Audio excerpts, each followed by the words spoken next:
Ang isa sa pinakamayamang negosyante sa bansa ay naniwalang nararanasan na niya ang dakilang pag-ibig ng kanyang buhay. Ngunit isang tahimik na duda ang nagsimulang kumain sa kanyang isipan, mahal ba siya nito o ang kanyang kayamanan? Determinadong malaman ang katotohanan, nagpanggap siyang pulubi at nagkunwaring nawala ang lahat sa kanya, kabilang ang isang anak na kailangang palakihin. Ang reaksyon ng babae sa eleganteng calf na iyon ang magpapabago magpakailanman sa tadhana ng kanyang puso.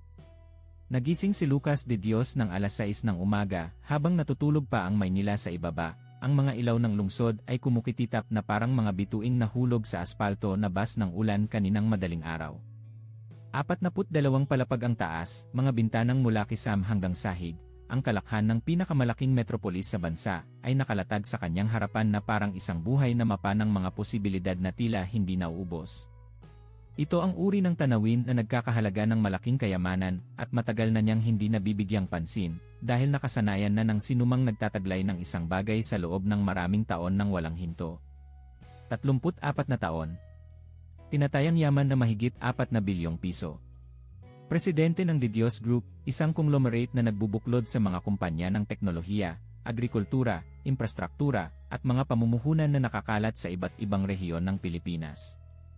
Ang kanyang apelyido ay may bigat sa anumang mesa ng negosyo sa bansa, at si Lucas ang nagtatag ng malaking bahagi ng bigat na yon gamit ang sariling mga kamay, minana sa ama ang isang katamtamang laki na kumpanya ng pamilya at ginawa itong, sa loob ng mahigit isang dekada ng walang tigil na pagtatrabaho, isang bagay na nakikipagsabayan sa pinakamalalaking pribadong grupo sa bansa. Maraming taon siyang gumigising ng maaga. Tumanggi sa mga bakasyon, dulo ng linggo, at mga relasyong humihingi ng higit pa sa kaya niyang ibigay. Inuna niya ang grupo sa halos lahat ng bagay, kabilang ang kanyang sarili. At narating na niya ang gusto niyang marating. Maagang pumanaw ang kanyang ama, noong si Lucas ay 22 taong gulang pa lamang at ang grupo ay isa pa lamang maliit na construction firm na wala pang pangalan sa Maynila. Ang kanyang ina ay nakatira sa Cebu dahil sa masiselang kalusugan, inaalagaan ng isang pangkat na binabayaran niya ng walang pag-aalinlangan. Ang kanyang nakababatang kapatid na si Felipe ay isang civil engineer sa Davao, kasal kay Renata, at ama ng isang 5 taong gulang na batang babae na nagngangalang Beatriz na binibisita ni Lucas tuwing pinahihintulutan ng kanyang schedule, na hindi kailanman nagiging madalas gaya ng ninanais niya. Si Felipe ang uri ng lalaki na namumuhay ng maayos sa kaunti at paminsan-minsan ay tumitingin kay Lucas ng may halong paghanga at pag-aalala na ang nakababatang kapatid lamang ang may lakas ng loob na ipadama.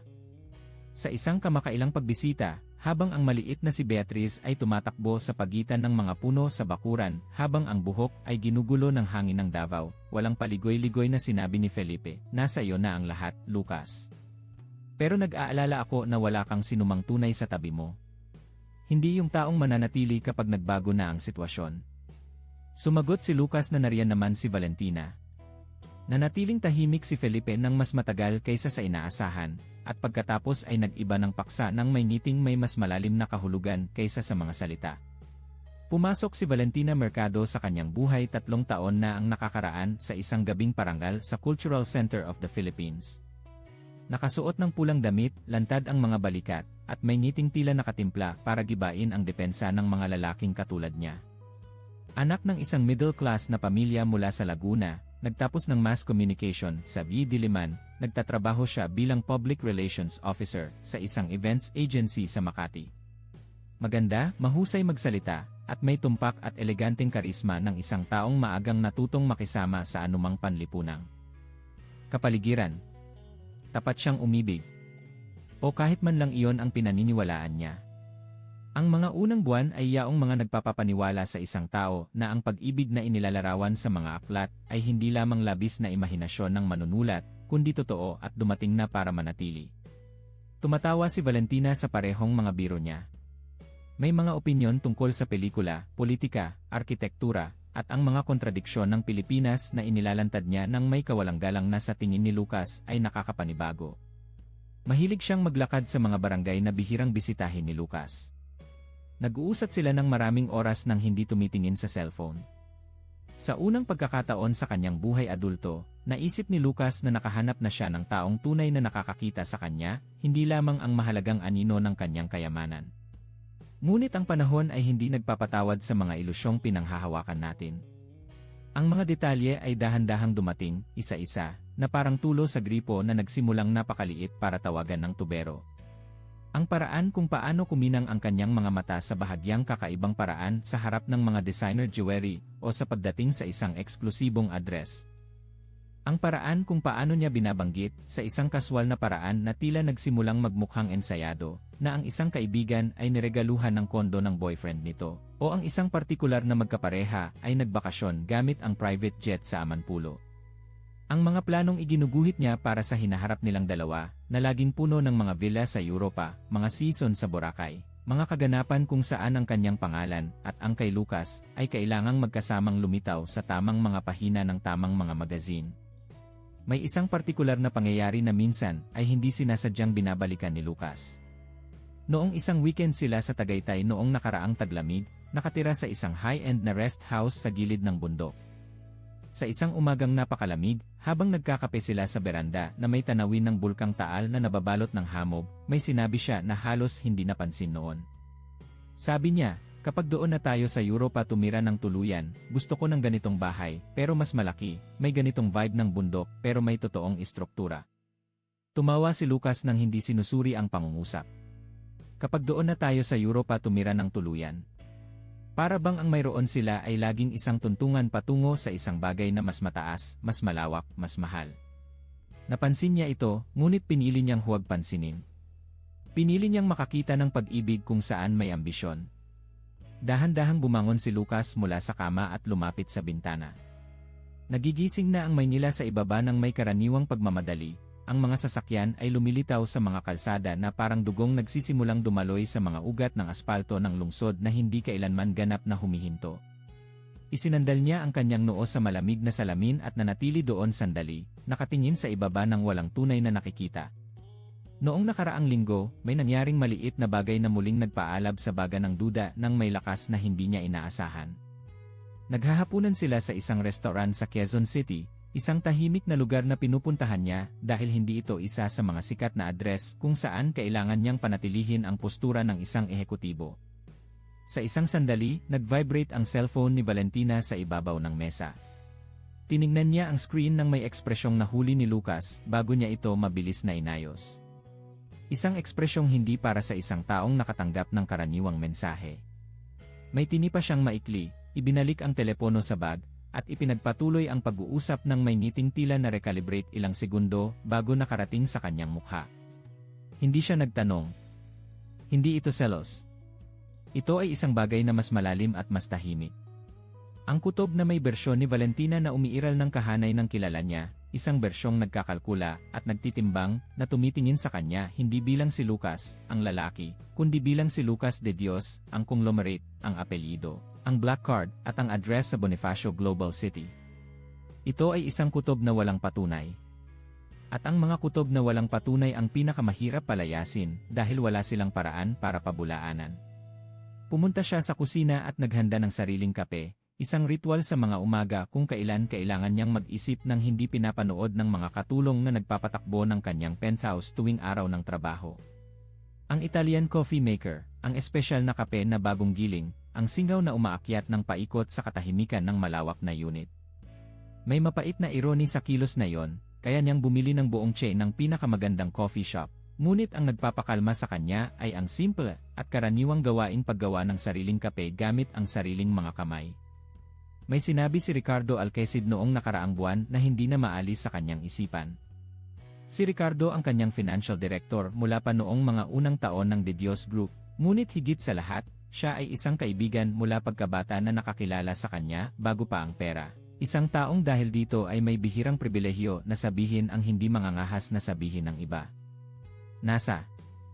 Isang working lunch sila nang ilapag ni Ricardo ang tinidor sa plato at nagsalita ng walang pasubali, gaya ng kanyang gawi. Lucas, hindi ko sinasabing masamang tao si Valentina. Ang sinasabi ko lang ay sa loob ng 3 taon, hindi ko nakita kung ano ang nakikita niya sa'yo kapag wala ka sa konteksto. Kapag walang bulletproof na sasakyan, walang penthouse, walang apelyido sa pintuan. Hindi ko pa nakikita ang bahaging iyon. At nag-aalala ako sa paraang hindi ko kayang isantabi. Sumagot si Lucas na si Ricardo ay isang seryosong sinik na dapat mag-focus sa mga report ng third quarter sa halip na sa buhay pag-ibig ng iba. Ngumiti si Ricardo nang may pasensya ng isang taong nagtanim ng binhi at hindi kailangang madaliin ang pagdidilig dahil alam niyang tutubo ito.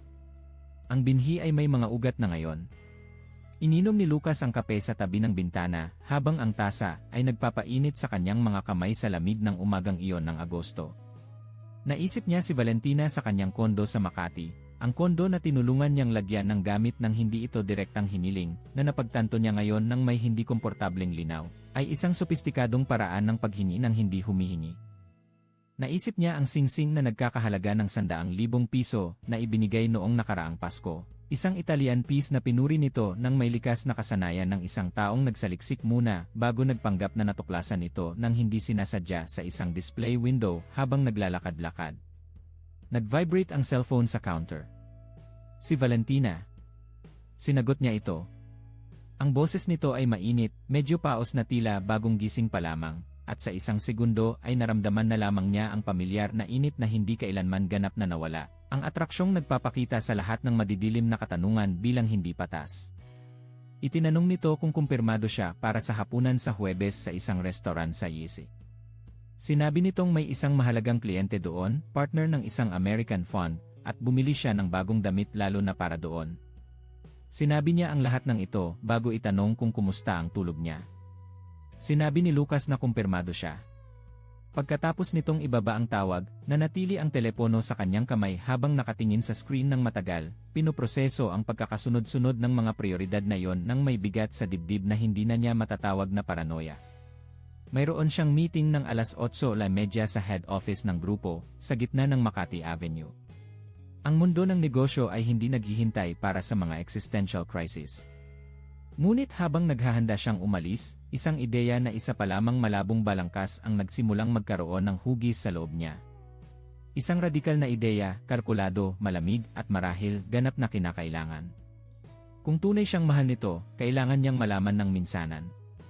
Hindi sa pamamagitan ng mga pag-uusap na maaaring bigyan ng 10 magkakaibang interpretasyon.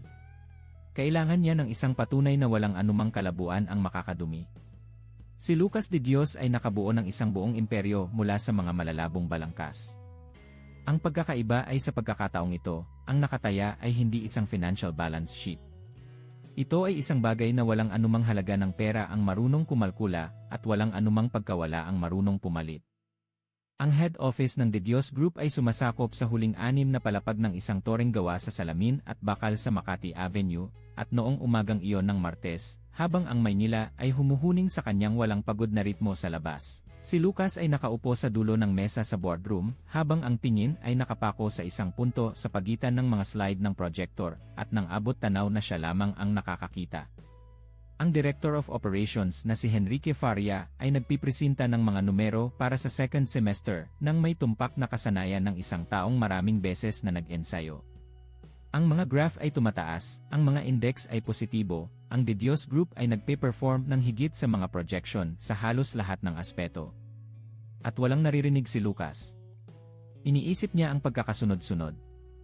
Ang boses ni Valentina kaninang umaga, ang kagaanan ng pagsasabi nitong bumili siya ng bagong damit bago itanong kung maayos ba ang tulog niya. Iniisip niya ang sinabi ng kanyang kapatid, ang katahimikang sumunod sa pangalan nito. Iniisip niya ang 3 taon ng mga pagkikita sa mga restaurant na siya ang nagbabayad, ng mga paglalakbay na siya ang nagpaplano, ng mga regalong siya ang pumipili. At sinusubukang tukuyin ng tumpak kung anong sandali sa loob ng 3 taong iyon nakita niyang may ginawa si Valentina na eksklusibo para sa kanya. Hindi para kay Lucas de Dios ng Black Card at ng penthouse sa Yisi. Para sa kanya.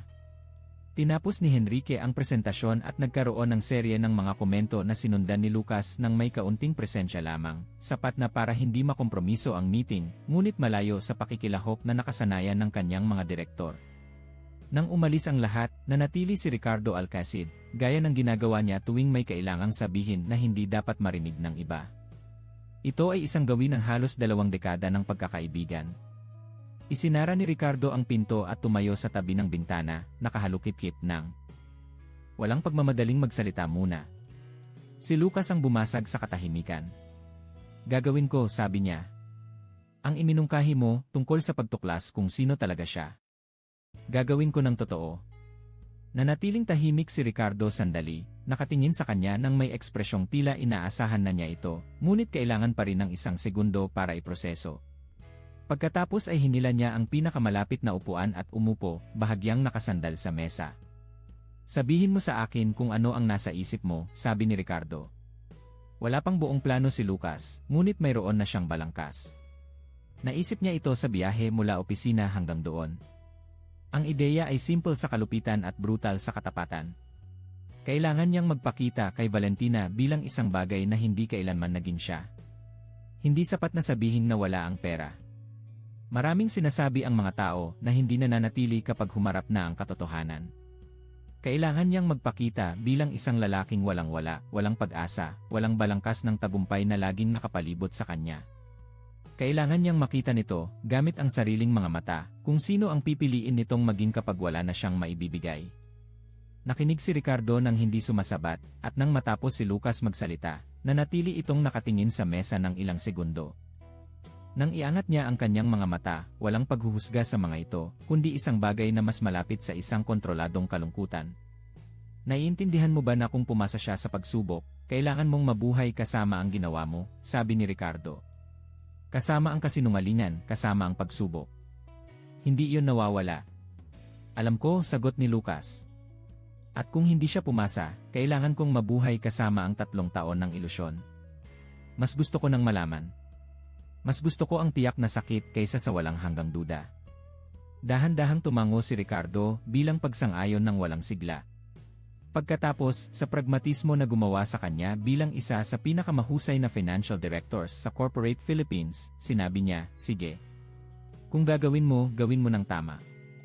Walang kalahati. Ang maling pagsubok ay mas masama kaysa sa walang pagsubok. At doon nagsimula ang pagpaplano, doon mismo sa boardroom na may tanawin ng Makati, kasama ang mga graph ng performance ng grupo na nakaproject pa rin sa pader na parang isang tahimik na irony. Ang unang punto ay ang hitsura.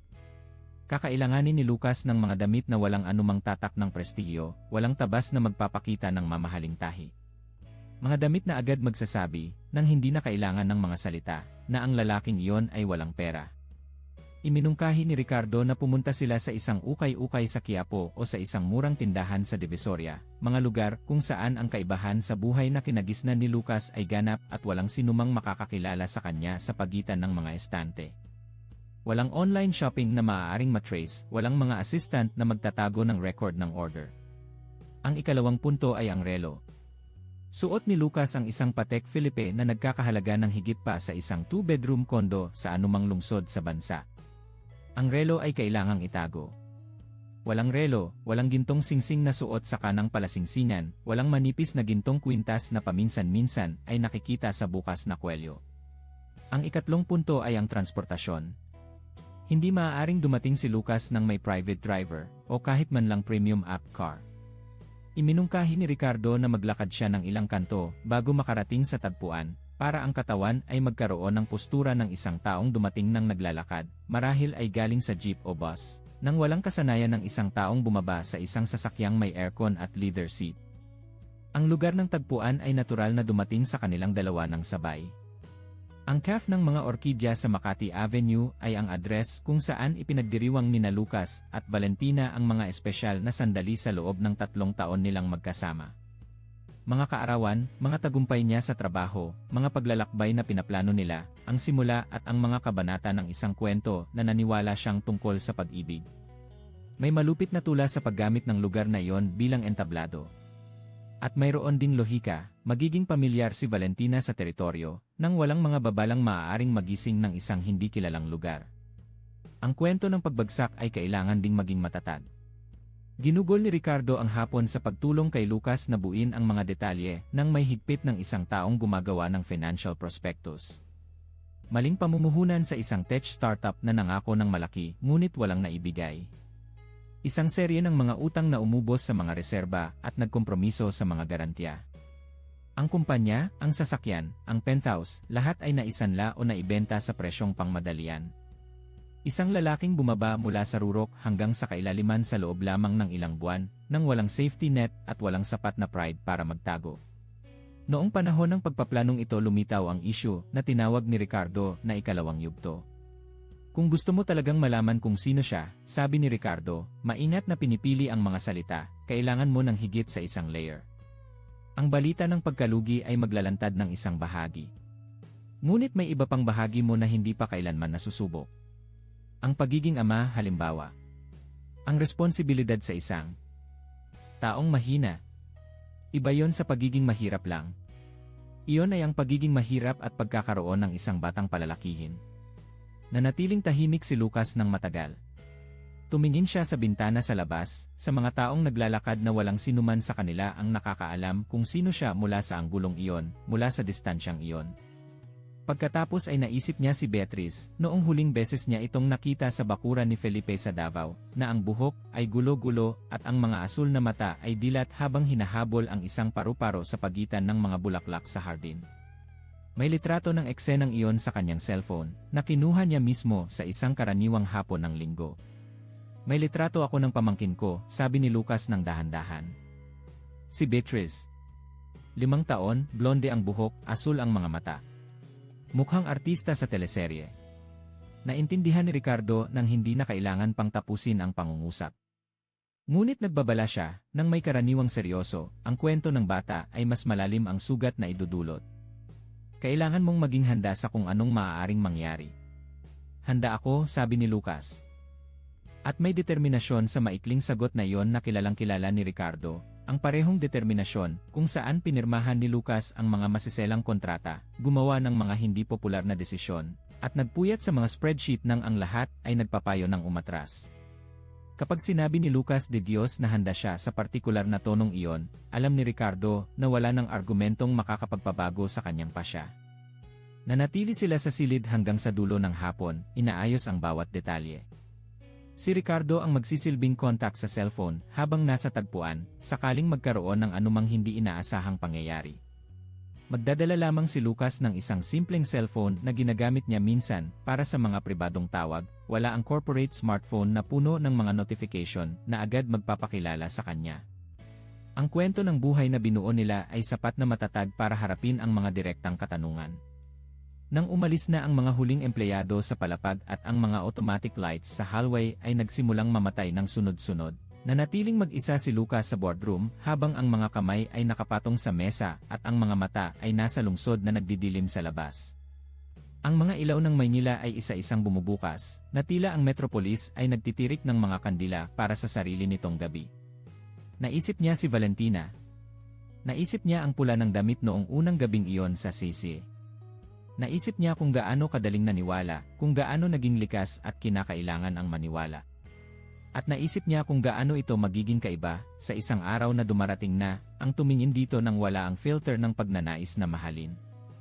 Minsan, bulong niya sa sarili, ang pinakamahirap na katapangan ay hindi ang pagbuo, kundi ang pagkakaroon ng katapatan na tuklasin kung ano ba talaga ang nabuo.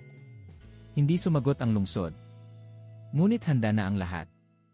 Noong Huwebes ng umaga, umalis si Lucas de Dios ng bahay bago mag-alas 7 suot ang isang kulay abong jogging pants at isang sapatos na walang tatak na ipinabili niya kay Ricardo noong nakaraang araw, nang may tumpak na instruksyon tungkol sa uri ng damit na hindi magbubunyag ng anumang antas na higit sa karaniwan.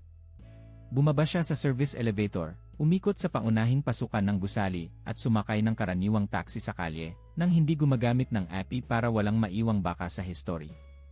Ibinigay niya ang address ng isang murang tindahan sa Divisoria bilang destinasyon at hindi nag-angat ng tingin ang driver mula sa cellphone na nakakabit sa dashboard para tingnan ang pasahero. Isa na itong kakaibang karanasan. Sa mga nakaraang taon, tuwing sasakay si Lucas sa isang sasakyan ay may naghihintay, maging si Eduardo, ang kanyang driver sa loob ng 16 na taon o ang receptionist ng gusali na inaabangan ang kanyang pagdating. Laging may nakakakilala sa kanya na nag-aayos ng postura, nang umingiti ng may tumpak na paggalang na nalilikha ng pera sa mga tao sa paligid nang hindi napapansin ng sinuman sa kanila na ginagawa nila ito. Sa taxi noong umagang iyon, isa lamang siyang ordinaryong taga-Maynila na walang dating na papuntang Divisoria sa isang araw ng trabaho. Hindi ngumiti sa kanya ang driver. Hindi nagtanong kung komportable ba siya.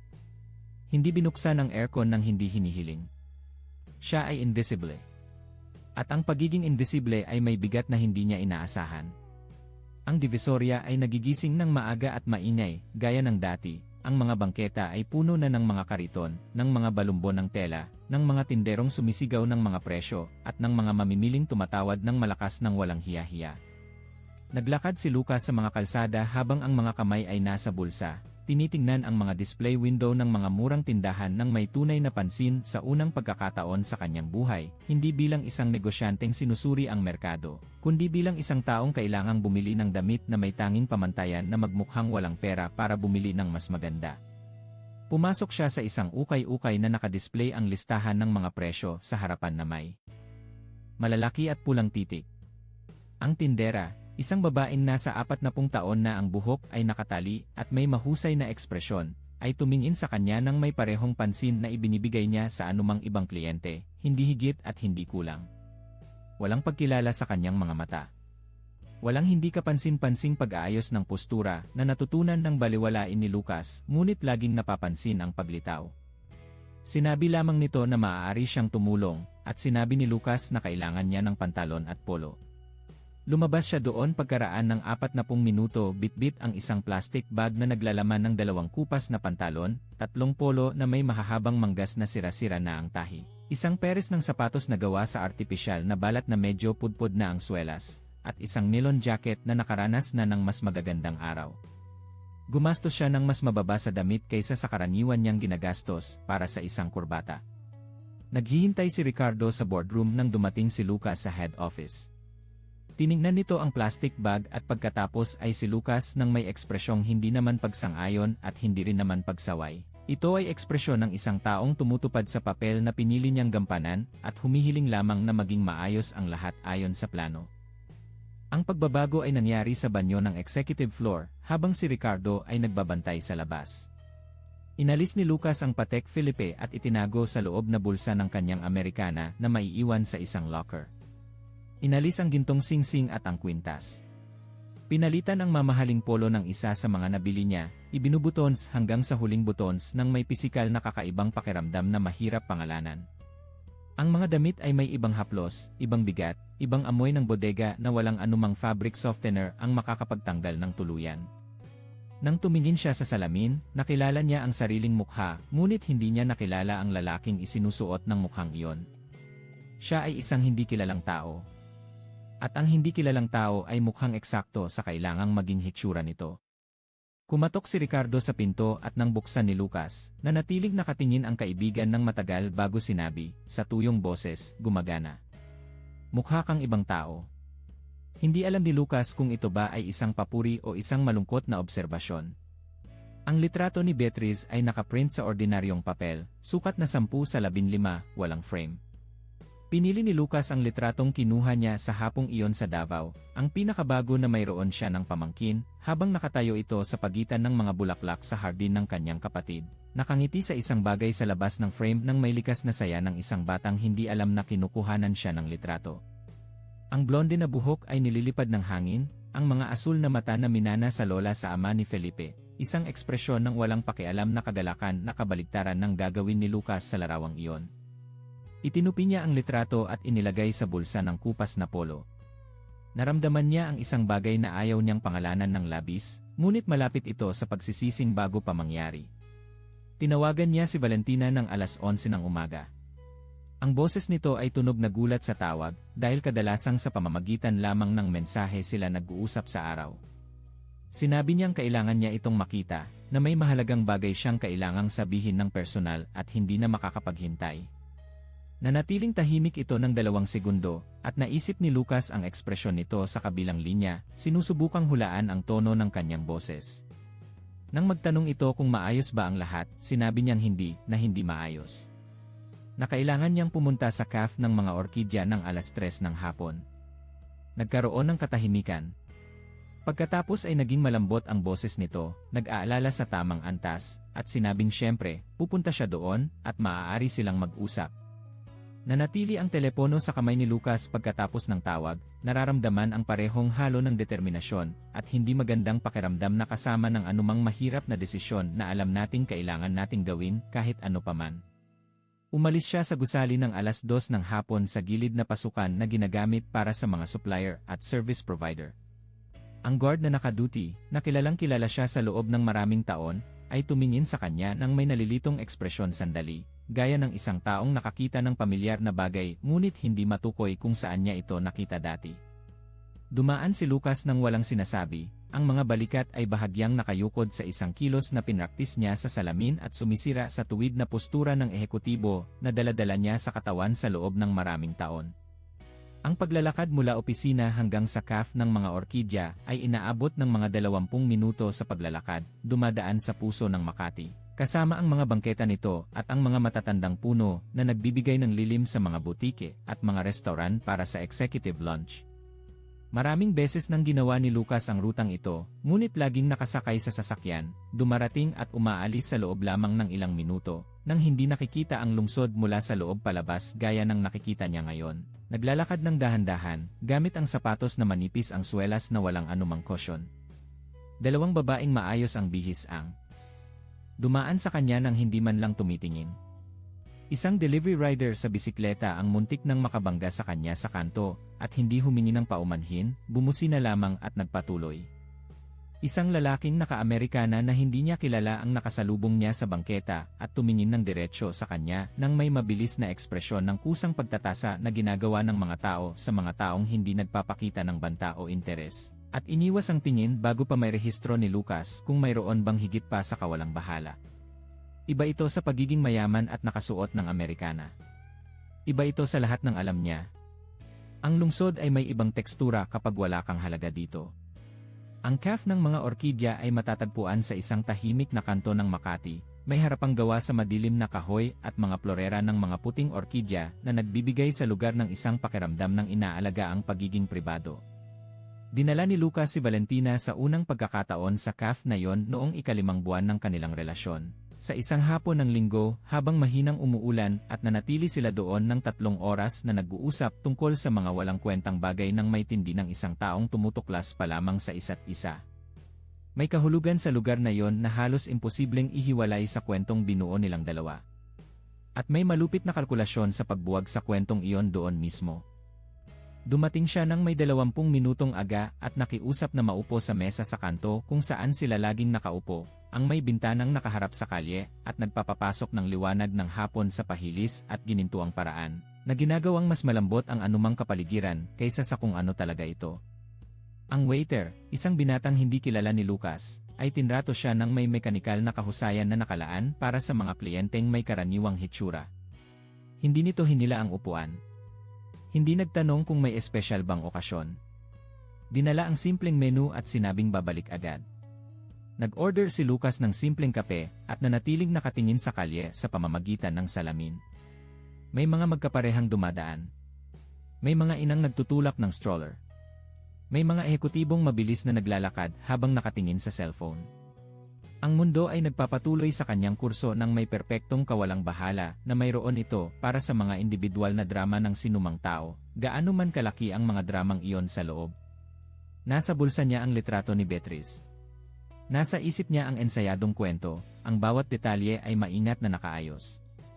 Naroon ang determinasyong dumating noong umagang iyon ng Lunes bilang hindi maiiwasang konklusyon ng isang bagay na ilang buwan nang lumalaki.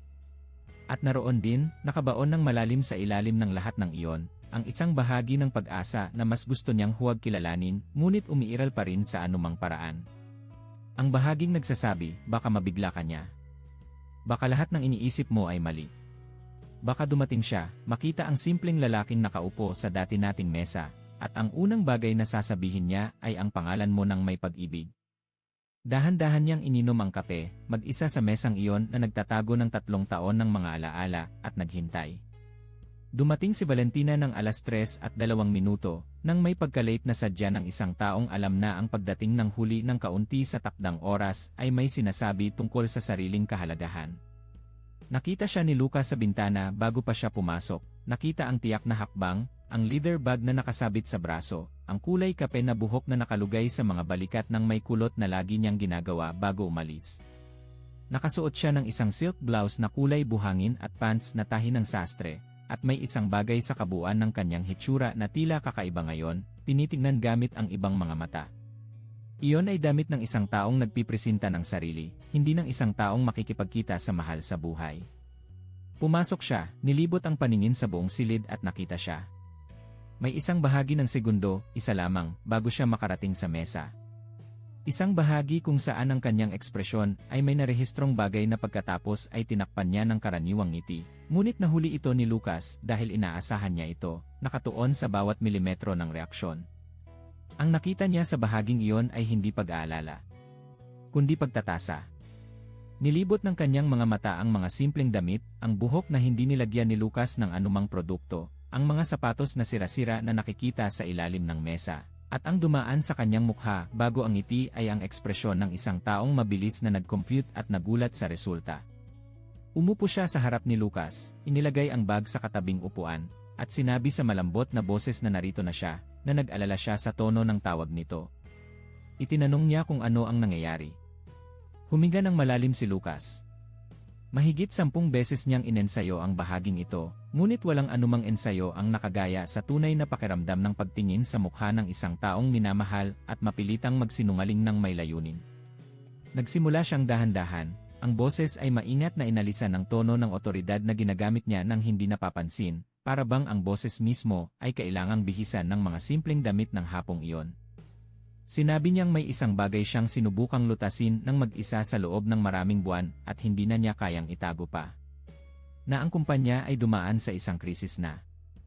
Hindi niya ipinaalam sa kahit kanino dahil sigurado siyang magagawa niyang baligtarin ang sitwasyon. Mga maling pamumuhunan, isang serye ng mga taya sa isang teknolohiya na nangako ng balik sa loob ng 12 buwan ngunit nagdulot lamang ng mga utang. Mga garantiya na kailangang gamitin. Mga ari-arian na kailangang ibenta. Nanatiling tahimik si Valentina habang nagsasalita siya. Hindi sumabat.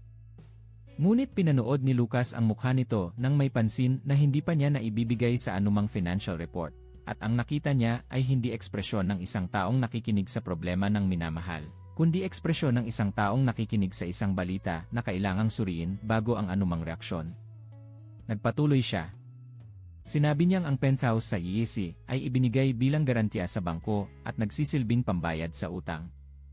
Na ang sasakyan ay naibenta na. Na ang mga pamumuhunan na mayroon siya sa mga pribadong pondo ay kinuha na bago pa ang takdang panahon na may malaking lugi para mabayaran ang mga pinaka-urgent na obligasyon. Nasa kasalukuyan ay nakatira siya sa isang inuupahang kwarto sa Caloocan, isang lugar sa Hilaga, at humingi na siya ng voluntary resignation sa pagkapangulo ng grupo para bigyang daan ang proseso ng pagkalugi. Ang katahimikang namayani sa mesa pagkatapos niyang tumigil magsalita ay may pisikal na tekstura. Iyon ang uri ng katahimikang sumasakop sa espasyo na parang usok. Tumingin si Valentina sa kanyang mga kamay sa ibabaw ng mesa. Pagkatapos ay iniangat ang mga mata sa kanya at sinabi, sa boses na hindi gaanong mainit kaysa noong dumating siya. Pero paano mo hinayaang mangyari ito nang hindi mo sinasabi sa akin ang kahit ano? Sinusubukan kitang protektahan, sabi ni Lucas. Ayaw kitang pag-alalahin bago ko masiguro na hindi ko na ito kayang lutasin. Nanatili siyang tahimik muli. At pagkatapos ay may ginawa siyang hindi inaasahan ni Lucas ng gayong linaw, isang bagay na tumusok sa dibdib ng may katumpakan na mas masakit kaysa sa inakala niyang kayang tanggapin. Ibinaba niya ang tingin sa singsing sa palasingsingan ng kaliwang kamay, ang singsing na nagkakahalaga ng 100,000 piso na ibinigay ni Lucas noong Pasko, at nagsimulang paikutin ang singsing ng dahan-dahan gamit ang hinlalaki. Sa isang kilos na mekanikal, hindi namamalayan na parang isang taong nagkakalkula. Nakita iyon ni Lucas at walang sinabi. Sinabi ni Valentina na kailangan niyang mas maintindihan kung ano ang ibig sabihin nito sa praktikal na aspeto. Itinanong niya kung nakausap na ba ang mga abogado, kung mayroon bang pag-asa ng pagbangon, ano ang tinatayang panahon para maging matatag muli ang mga bagay-bagay. Sinabi ni Lucas na walang tiyak na pag-asa. Na maaaring abutin ng maraming taon o hindi na malutas ng makabuluhan. Nasa kasalukuyan ay naghahanap siya ng trabaho sa larangan ng consultancy, anumang bagay na magpapahintulot na mabayaran ang mga bayarin habang ang proseso ng recovery ay iginuguhit. Na may mga araw na kailangan siyang tulungan ng mga kaibigan para mabayaran ang mga pangunahing gastusin. Tumigil si Valentina sa pag-ikot ng singsing. Iyon ang unang pagkakataon sa buhay ni Lucas de Dios na sinabi niyang kailangan niya ng tulong mula sa ibang tao para mabayaran ang mga pangunahing gastusin, kahit na ito ay kasinungalingan. Ang pangungusap ay lumabas ng kakaiba sa kanyang bibig, na parang damit na hindi tamang sukat. At ang inaasahan niya, ang bahagi niya na umaasa pa rin, ay sumagot si Valentina sa anumang paraan na gagawing hindi na kailangan ang kasinungalingang iyon, na sasabihing nandito ako kahit ano paman, o lumapit at magsabi ng isang bagay na simple at totoo. Wala siyang sinabing ganoon. Nanatili siyang nakatingin sa mesa ng ilang segundo, pagkatapos ay iniangat ang mga mata sa kanya nang may ekspresyong mahirap pangalanan gamit ang isang pang-uri lamang dahil marami itong nilalaman, gulat, kalkulasyon, inis. At isang bagay na hindi naman eksaktong kalamigan, ngunit kahalintulad ng temperatura bago ang kalamigan. Sinabi niyang kailangan niya ng oras para mag-isip. Hindi na kasama mo ako kahit ano paman. Hindi na haharapin natin ito ng magkasama. Hindi na mahal kita anuman ang mangyari. Sinabi niyang kailangan niya ng oras para mag-isip. Hinawakan ni Lucas ang mga salitang iyon na tila humahawak ng isang bato. Sinabi niya, sa boses na kontrolado pa rin, mag-isip tungkol sa ano, eksakto. Tungkol sa kung anong mababago nito para sa atin, sagot niya. Tungkol sa kung anong ibig sabihin nito para sa hinaharap na naisip ko. Hindi ito simple, Lucas. Maraming bagay ng sabay-sabay. Itinanong ni Lucas, at may katahimikang halos parang sa operasyon sa tanong, mahalin mo ba ako ng pareho kung wala akong kahit ano? Hindi siya sumagot agad. Tumingin siya sa tasa ng kape na dinala ng waiter nang hindi hinihiling ng sinuman sa kanila, ang otomatikong courtesy ng lugar para sa mga kliyenteng tila may kailangang hawakan sa kamay.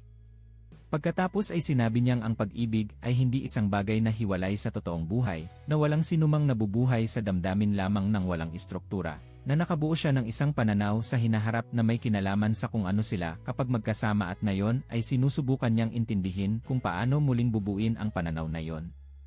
Nakinig si Lucas sa kanya. Sa bawat salita. Narinig din niya ang hindi sinasabi, na mas marami kaysa sa sinasabi. Narinig niya ang kawalan ng mananatili ako sa'yo. Narinig niya ang kawalan ng ayos lang, lulutasin natin ito ng magkasama. Narinig niya ang palagiang presensya ng ako, at ng hinaharap, at ng istruktura, at ang palagiang kawalan ng tayo. Sinabi niyang naiintindihan niya. Sinabi niya iyon nang may kalmadong mas malaki ang naging halaga kaysa sa anumang negosasyong pinamunuan niya. Sinabi ni Valentina na ayaw niyang maging malupit, na nabigla siya at kailangan niya ng espasyo para iproseso ang lahat. Natatawag siya kapag nakapag-isip na siya ng mas maayos. Na ayaw niyang magdesisyon ng anuman sa kainitan ng sandali. Tiningnan siya ni Lucas sandali nang walang sinasabi. Tiningnan ang singsing sa daliri nito, na tumigil na sa pag-ikot ngunit nananatiling nakikita sa ibabaw ng mesa. Tiningnan ang mamahaling bag na niregalo niya sa kaarawan nito, na nakapatong sa katabing upuan na parang isang bagay na hindi alam ang sarili nitong pinagmulan. Tiningnan ang mukha ng isang babaeng minahal niya sa loob ng 3 taon at sa sandaling iyon ay gumagawa ng isang pagsusuri na hindi tungkol sa pag-ibig, kundi tungkol sa halaga at benepisyo. Nang may tahimik na kalamigan ng isang taong sinusuri ang balanse bago kumpirmahin ang isang pagbili. Sinabi niyang ayos lang, maaari siyang mag-isip. Sinabi niya ito nang walang sarkasmo, walang panginginig, nang may parehong pagod na katahimikan ng isang taong nakikitang kinumpirma ang isang bagay na ayaw niyang maging totoo. Tumayo siya, isinuot ang bag sa balikat, sinabing makikipag-ugnayan siya. May isang maikling halik sa pisngi, hindi sa labi, gaya ng isang taong nagtatapos ng isang meeting, hindi isang pagkikita sa minamahal. Pagkatapos ay naglakad siya patungo sa labasan ng may tiyak na hakbang gaya ng dati, at sinundan ni Lucas ang kanyang anino sa pamamagitan ng salamin ng bintana hanggang sa mawala siya sa maaraw na bangketa ng Makati. Nanatili siyang mag-isa sa mesa sa kanto habang lumalamig ang tasa ng kape sa harap niya. Ang ginintuang hapon na pumapasok sa bintana ay nananatiling maganda, walang pakialam, eksakto gaya noong silang dalawa pa, at nananatiling ganoon ngayong siya na lamang. Dumaan ang binatang waiter at nagtanong kung may kailangan pa siya. Sinabi ni Lucas na wala na. Ngunit mayroon pang isa. Mayroon pang kailangang sabihin, isang ikalawang layer na kinakailangan ng plano, at inakala niyang sapat na ang una para ilantad ang katotohanan. May bahagi sa kanya na nagnanais na sana ay naging sapat na yon. Na sana ay naging maayos siya sa unang bahaging iyon, na sana ay sumagot siya ng may simpleng pag-ibig at walang kalkulasyon, at sana ay naitupi na niya ang litrato at naitapon ng hindi na kailangang gamitin. Ngunit ang litrato ni Beatriz ay nasa bulsa pa rin ng polo, nakatupi sa gitna, naghihintay sa susunod na pagkikita. Nanatiling nakaupo si Lucas sa loob ng eksaktong 3 minuto pagkatapos mawala ni Valentina sa bangketa. Nagbilang siya sa isip, nang hindi namamalayan, habang pinoproseso ang katahimikang iniwan nito na parang isang bagay na nakalimutan sa ibabaw ng mesa.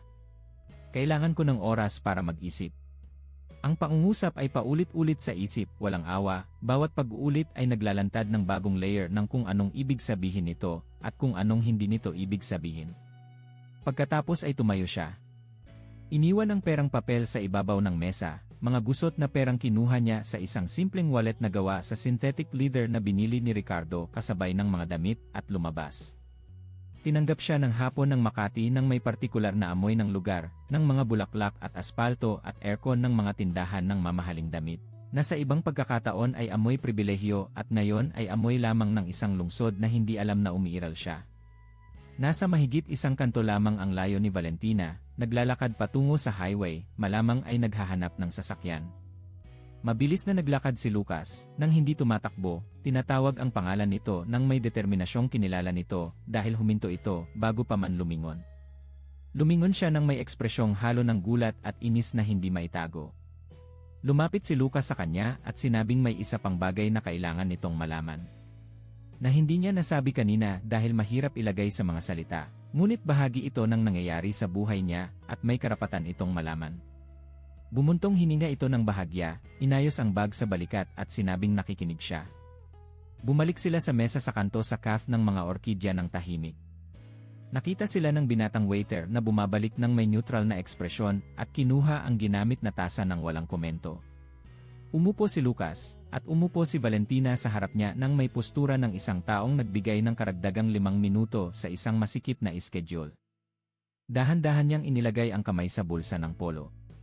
Naramdaman ang tupi ng papel sa pagitan ng kanyang mga daliri at nanatili doon sandali, hawak ang litrato sa nakasara niyang kamay sa ibabaw ng mesa. Nakatingin kay Valentina nang may ekspresyong malamang ay inisip nito bilang pag-aalinlangan, ngunit ito ay, sa katunayan, ang huling sandali bago ang isang hakbang na wala ng balikan. Binuksan niya ang kanyang kamay.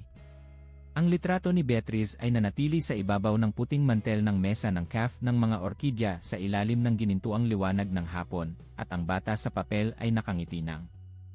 Walang pakialam sa isang bagay sa labas ng frame, ang blonde na buhok ay nililipad ng hangin, at ang mga asul na mata ay kumikinang sa kagalakan ng pagkabata na hindi alam na siya ay pinagmamasdan. Sinabi ni Lucas na lagi niyang alam ang tungkol sa bata. Na nagkaroon siya ng maikling relasyon sa isang babae sa Cebu bago niya nakilala si Valentina, at mula sa relasyong iyon ay isinilang ang batang ito. Na ang ina ay nagkaroon ng malubhang problema sa kalusugan na nag-iwan dito na hindi kayang alagaan ang anak ng mag-isa, at ang bata ay kasama na niya ngayon. Na ito ay 5 taon na, naggangalang Beatriz, at sa gitna ng pagkawasak ng kanyang buhay, ito lamang ang tanging bagay na tunay na pagmamay-ari niya. Tumingin si Valentina sa litrato. Pinanood ni Lucas ang mukha nito nang may buong pansin, bawat kalamnan, bawat micro-expression, bawat detalye na ibinibigay ng mukha ng tao kapag hindi ito ganap na kontrolado sa nararamdaman. At ang nakita niya ay malinaw. Hindi ito gulat, hindi ito awa, hindi ito ang likas na udyok ng isang taong nagmamahal na lumapit at magsabi na tutulong siya. Ang nakita niya ay pandidiri. Purong pandidiri nakikita, kusa. Isang pandidiri na dumaan sa mukha nito na parang anino ng ulap, mabilis ngunit ganap na malinaw para sa sinumang nakatingin ng dilat ang mga mata. Iniangat niya ang mga mata mula sa litrato patungo kay Lucas. Lucas, sabi niya sa boses na nawala ang lahat ng kalkuladong lambot at ngayon ay may direktang tigas na hindi pa niya naririnig kailanman sa ganoong tono, masyadong marami ito ng sabay-sabay. Una, pumunta ka rito ng walang-wala, walang pag-asa, walang permanenteng trabaho, walang sariling bahay. At ngayon, isang bata. Isang 5 taong gulang na bata. Anak ko siya, sabi ni Lucas sa tahimik na boses. Siya na lang ang natira sa akin. Nanatiling nakatingin si Valentina sa mesa ng ilang segundo. Pagkatapos ay tumingin sa bintana sa bangketa sa labas, sa mga taong dumadaan sa normal na ritmo ng mga taong walang kailangang gawin na mahirap na desisyon sa sandaling iyon, at sinabi sa boses na mas tumigas pa, nakaisip ako ng isang hinaharap na ganap na kakaiba. Isang hinaharap na may mga paglalakbay, may magandang bahay, may kalayaan. Naisip kong bumuo ng isang bagay kasama ka dahil isa kang taong may patutunguhan. At ngayon ay lilitaw ka rito bilang isang lalaking walang matuluyan at sasabihin sa akin na mayroon ka pang maliit na batang palalakihin. Sinabi ni Lucas na alam niyang masyadong marami ito. Na walang paraan para pagaanin. Ngunit kailangan niyang maintindihan nito na ang batang iyon ay totoo at hindi aalis sa tabi niya at kailangan niyang malaman kung kayang manatili ni Valentina sa tabi niya kahit ano paman. Tumingin ito sa kanya nang may ekspresyong nagsisimula na niyang makilala bilang ang tunay na ekspresyon sa ilalim ng lahat ng iba pang ekspresyong ginagamit nito, ang ekspresyong walang filter, walang kalkulasyong panlipunan, wala ang layer ng karisma na inilalapat nito sa lahat ng sitwasyon kung saan mayroon itong makukuha. Ito ay isang malamig na ekspresyon. Hindi ito galit, hindi ito puot, walang sapat na init para doon. Ito ay ang kalamigan ng isang taong gumagawa ng objektibong pagsusuri at nakakarating sa isang konklusyon na walang kinalaman sa puso. Sinabi niyang hindi siya handang maging ina. Sinabi niyang hindi siya handang ibahagi ang buhay sa isang taong wala man lang matirhan at mayroon pang responsibilidad sa isang bata. Sinabi niyang nagbigay siya ng 3 taon sa kanilang relasyon at karapat-dapat siya sa isang hinaharap na binuo base sa mga totoong posibilidad, hindi sa mga utang at sa mga obligasyong hindi naman kanya. Itinanong ni Lucas sa huling pagkakataon, at ang tanong ay lumabas ng simple at direkta na parang kutsilyo, walang palamuti, mahal mo ba ako? Nanatili itong nakatingin sa kanya ng sandaling sapat na para maging sagot bago pa man may masabing anumang salita. Pagkatapos ay sinabi nitong ang pag-ibig ay hindi sapat ng mag-isa. Na ang pag-ibig na walang istruktura, walang proyekto, walang perspektiba, ay isa lamang magandang damdamin na hindi nakakabayad ng anumang gastusin at hindi nakakapagpalaki ng anumang bata. Na na-inlove siya sa kung sino si Lucas noon at ang kung sino si Lucas ngayon ay hindi na pareho. Tumayo siya. Sa pagkakataong ito ay may pinal na determinasyon na tila wala ng puwang para sa anumang rebisyon o paghinto sa bangketa. Kinuha ang bag ng may matatag na kilos, tumingin sa litrato ni Beatrice na nasa ibabaw pa rin ng mesa, at mayroon sa tingin na yon na isang kawalang bahala na naramdaman ni Lucas na ang bata sa litrato ay hindi isang tao, kundi isa lamang problemang pang-accounting na lumitaw sa isang spreadsheet kung saan hindi ito kasya. Sinabi nitong labis siyang nagsisisi. Sinabi niya iyon nang may kagandahang asal na mas malamig kaysa sa anumang direktang kabastusan. At sinabi nitong kailangan munang lutasin ni Lucas ang kanyang sitwasyon bago ang lahat, na hindi siya nasa posisyon para tumulong, at mas mabuti ng ganito, na baka mas tapat pa ito kaysa ipagpatuloy ang isang bagay na hindi na niya nakikitang magpapatuloy. Umalis siya nang hindi siya hinahalikan. Nang hindi lumilingon. Ang hakbang ay ang parehong tiyak at eleganteng hakbang ng isang babaeng alam kung saan siya pupunta. Ngunit nakikita na ngayon ni Lucas, nang may malupit na katumpakan ng isang taong alam na ang hinahanap, na ang destinasyon ng hakbang na iyon ay walang kinalaman sa kanya. Nanatili siyang hawak ang litrato ni Beatrice nang matagal pagkatapos nitong umalis. Ang bata ay nakangiti sa kanya mula sa papel, walang pakialam at totoo, nang hindi nalalamang ang kanyang mukha ay hiniram para sa isang pagsubok na naglantad ng napakaraming bagay sa isang hapon ng Agosto sa Makati. Itinupi ni Lucas ang litrato ng maingat, na tila ang pag-aalaga sa papel ay isang paraan ng paghingi ng tawad sa pamangkin dahil sa paggamit dito ng ganoon, at ibinalik ito sa bulsa. Muling lumitaw ang binatang waiter at nagtanong kung may kailangan pa siya ng may kaunting kabaitan. Sinabi ni Lucas na wala na, hiningi ang bill at naghintay. Ang hapon sa labas ay naging bahagyang mas madilim, may mga manipis na ulap na tumatakip sa bahagi ng asul ng Agosto, at ang mga tao sa bangketa ng Makati ay patuloy na dumadaan ng may karaniwang pagmamadali ng mga taong may patutunguhan. Kinumpirma na niya ang kanyang kinatatakutan. Nakita na niya gamit ang sariling mga mata ang inilarawan ni Ricardo, gamit ang tamang mga salita, at pinili niyang huwag paniwalaan sa loob ng maraming buwan. At may isang bagay na mapagpalaya sa bagay na yon na hindi pa niya maayos sa malinaw na pag-isip, ngunit umiiral pa rin ang kawalan ng duda. Ang duda ay nawala na. Sa lugar nito ay may isang bagay na mas masakit, ngunit mas magaan ang bigat. Ang katotohanan. Lumabas siya ng cafe ng mag-isa, suot ang mga simpleng damit at ang sapatos na manipis ang swelas na walang anumang kusyon, at naglakad sa mga kalsada ng Makati na ganap na hindi siya kilala, na hindi naman talaga siya kilala kahit kailan. At sa sandaling iyon ay eksaktong salamin na kailangan niya para maintindihan kung ano ang dapat gawin sa kanyang natuklasan. Naglakad si Lucas ng maraming oras sa hapong iyon. Naglakad siya sa Makati Avenue, tumawid sa EDSA, dumaan sa IEC nang hindi pumapasok sa sariling gusali, iniiwasan ang mga lugar na makakakilala sa kanya, at ibabalik siya sa mundong pansamantala niyang iniwan. May isang bagay na kinakailangan doon, sa paglalakad na yon ng walang destinasyon sa mga kalsadang hindi siya kilala, suot ang mga damit mula sa ukay-ukay. Bitbit ang litrato ng pamangkin sa bulsa, at ang pusong mabigat sa linaw na inabot ng 3 taon bago dumating. Ang Maynila sa gabi ay may partikular na tigas na pinapalambot ng liwanag ng araw. Ang aspalto na bas ng ambon ay sumasalamin sa mga ilaw ng poste sa mga pirasong kulay amber, at ang mga bangketa ay unti-unting nagiging mas tahimik sa mga residential area, habang ang galaw ay nakatuon sa mga bar at restaurant. Walang tumitingin kay Lucas de Dios noong gabing iyon. Natuklasan niya noong hapong iyon na ang pinakamahusay na disguise na umiiral ay hindi ang makeup o ang costume, kundi ang kawalan lamang ng kapangyarihan. Ang isang taong walang kapangyarihan ay invisible sa malalaking lungsod ng may kabuuan na walang anumang sining ng dissimulation ang makakagaya. Bumalik siya sa penthouse sa IEC ng gabi na. Si Eduardo, ang driver, ay nakalib simula noong simula ng linggo ayon sa napagkasunduan.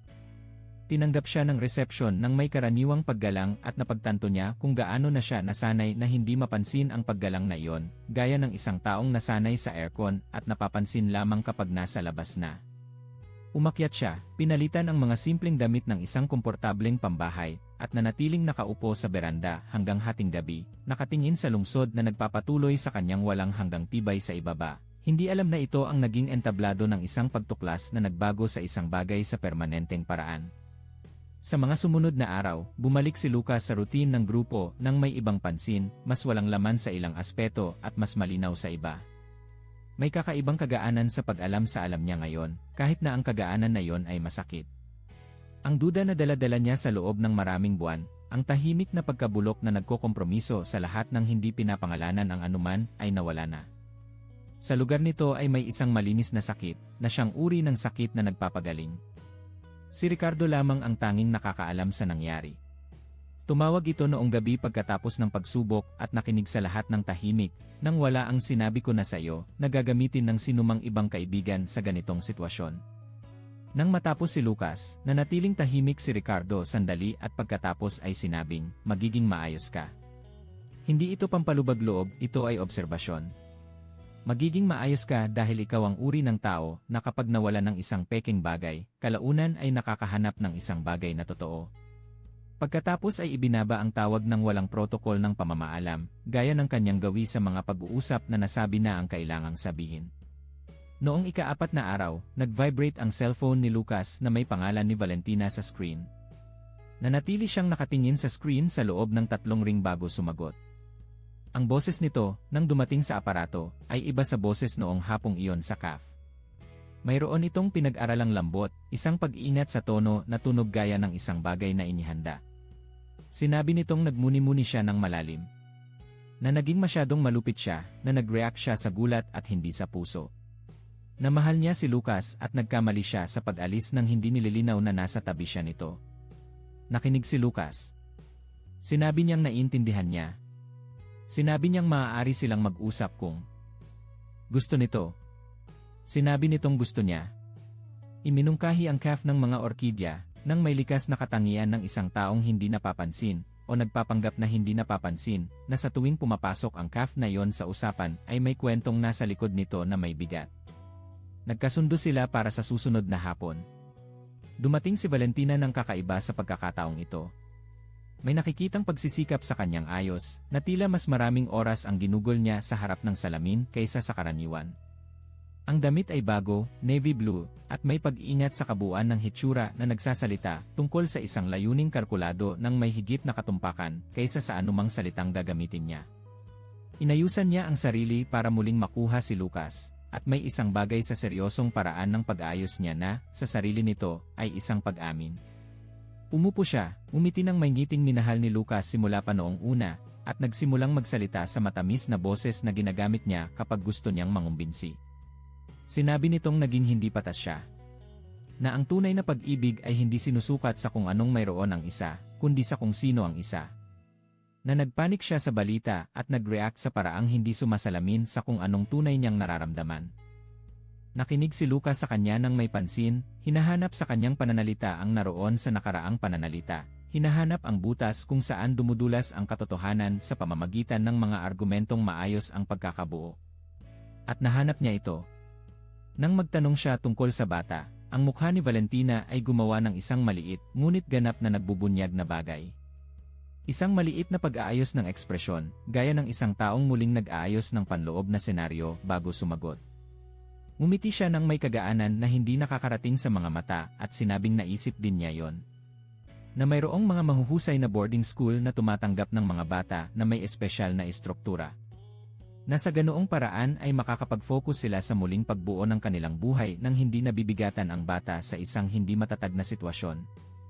Ang sikmura ni Lucas ay ganap na bumaligtad. Isang boarding school. Bumalik siya dahil muli niyang kinalkula ang posibilidad na makakabawi si Lucas, na pagpasyahang ang pamumuhunan ay sulit pa rin sa panganib, at dumating na may planong kasama ang pag-manage sa bata sa paraang pinakakomportable para sa script na iginuhit niya para sa kanilang dalawa. Walang pag-ibig sa mungkahing iyon. Mayroon lamang risk management. Nanatili siyang nakatingin dito sa isang sandaling sapat na ang haba para mapansin nito na may nagbago sa temperatura ng pag-uusap. Nagsimula itong magtanong kung maayos ba ang lahat, nang may pag-aalalang tunog mekanikal. Pagkatapos ay hinubad ni Lucas de Dios ang nylon jacket mula sa kanyang mga balikat. Sa ilalim ng jacket na mula sa ukay-ukay ay may isang polo na gawa sa Egyptian cotton na maayos na naplansa, puti, na may mga inisyal na D, na maingat na nakaburda sa kaliwang bahagi ng mangga sa paraang pinili ng sastreng may 20 taon na at hindi niya kailanman binago. Itinupi niya ang jacket sa katabing upuan nang may kalmado ng isang taong nag-aalis ng costume na tumupad na sa tungkulin nito. Nanatiling nakatingin si Valentina sa polo nang may nalilitong ekspresyon na nagsimulang maging ibang bagay habang inilalagay ni Lucas ang kamay sa bulsa ng pantalon at inilabas ang wallet. Hindi ang wallet na gawa sa synthetic leather na ginamit niya sa mga nakaraang araw, kundi ang wallet na gawa sa pinong Italian leather na karaniwan niyang dala, kung saan kinuha niya ang black card na inilalaan ng kanyang bangko para sa mga kliyenteng mayaman na mahigit 100 milyong piso. Inilapag niya ang card sa ibabaw ng mesa. Pagkatapos ay inilabas ang corporate cellphone, na nanatili sa loob na bulsa ng pantalon sa buong panahong iyon, binuksan ang statement ng pangunahing account at inilapag ang screen na nakaharap dito sa ibabaw ng puting mantel ng mesa. 8 digit. Isang hanay ng mga numero na hindi nag-iwan ng duda tungkol sa kung anong ibig sabihin ng mga ito. Nanatiling nakatingin si Valentina sa screen. Pagkatapos ay sa card. Pagkatapos ay sa polo na may mga inisyal na nakaburda sa manggas. Ang kanyang mukha ay tinahak ang distansya sa pagitan ng pagkalito, at gulat ng may bilis na nag-iwan ng kaunting puwang para sa interpretasyon. Hindi ako kailanman nawala ng kahit ano, sabi ni Lucas sa boses na nabawi na ang likas na tono, nang wala ang pag-aalis na inilapat niya sa mga nakaraang linggo. Ang De Dios Group ay mas maayos kaysa dati. Ang penthouse sa Iisi ay akin pa rin. Ang sasakyan ay nasa garahe pa rin kasama si Eduardo. Ang mga damit ay galing sa ukay-ukay. Ang kwento ay pagpapanggap lamang. Ang bata sa litrato ay ang pamangkin ko, anak ng kapatid kong si Felipe, buhay at masaya sa Davao kasama ang kanyang mga magulang. Nanatiling tahimik si Valentina ng ilang segundo na tila mas matagal kaysa sa kung ano talaga. Pagkatapos ay ang kanyang ekspresyon ay nagbago sa ikatlong pagkakataon sa hapong iyon, at sa pagkakataong ito ay ang pinakatapat sa lahat dahil ito ang pinaka hindi mapigilan. Ang pagkalito ay nawala at dumating ang isang galit na umakyat sa kanyang mukha mula ibaba pataas na parang temperatura, pamumula sa mga balikat, sa leeg, sa mga pisngi, sa mga mata na biglang may tindi na hindi pa kailanman naroon noon. Sinabi nitong baliw na si Lucas. Naganap na itong nawalan ng bait. Nawala itong anumang karapatang gawin iyon sa kanya. Na ito ay kalupitan, na ito ay kawalan ng paggalang, na ang 3 taon ay hindi karapat-dapat sa isang patibong. Sumagot si Lucas nang may kalmadong mas malaki ang naging halaga para mahanap kaysa sa anumang negosasyon sa negosyo sa kanyang buhay. Sinabi niyang may karapatan siyang malaman. Ang karapatang maintindihan kung mahal ba siya bilang lalaki o bilang kayamanan. na sinubukan niyang kumbinsihin ang sarili sa loob ng maraming buwan na hindi niya kailangang malaman na ang duda ay kalupitan sa sarili. At nakarating na siya sa punto kung saan ang kawalan ng katiyakan ay mas masama kaysa sa anumang posibleng katotohanan. Tumayo si Valentina nang may biglang kilos na nagpainit sa kahoy na upuan sa sahig. Sinabi nitong karapat-dapat siya sa mas mabuti. Sinabi niya iyon nang may boses na sapat na malakas para ang ibang mga mesa sa cafe ay manatiling tahimik. Sinabi nitong aalis na siya at ayaw na niyang makipag-usap pa kay Lucas. Sinabi ni Lucas sa mababang boses na sinabi niya iyon nang may buong katapatan na kaya niya sa sandaling iyon na may kakaibang sakit ngunit totoo sa pagsasabi nito na karapat-dapat siya sa isang taong sapat ang yaman para hindi na kailanman kailangang gumawa ng pagsubok at sapat ang pagkabulag para hindi na kailanman mapansin ang kailangang makita. Ang pinto ng cafe ng mga orkidya ay sumara ng may lakas na nagpayanig ng bahagya sa mga florera ng mga puting orkidya sa mga estante. Ang binatang waiter ay tumingin kay Lucas nang may ekspresyong naglalaman ng isang tanong na hindi kanya para itanong. Ang ibang mga mesa ay dahan-dahang bumalik sa sarili nilang ingay. Nanatiling nakaupo si Lucas. Hindi siya umalis agad. Nanatili siya doon kasama ang black card at ang jacket na nakatupi sa upuan at ang statement na nakikita pa rin sa screen ng cellphone. Sa mesang iyon sa kanto kung saan sila nagdiwang ng mga bagay-bagay at bumuo ng isang kwento na nagresulta sa ganoon. Nag-order siya ng isa pang kape. Dahan-dahang uminom. Tumingin sa kalye sa bintana at nakita si Valentina sa labas, humihinto sa bangketa habang may cellphone sa tainga. At nakita ang tingin nito na nililibot ang display window ng isang luxury goods store sa kabilang bahagi ng bangketa nang may likas na kasanayan ng isang taong naghahanap na ng susunod na kabanata. Binayaran ang bill lumabas.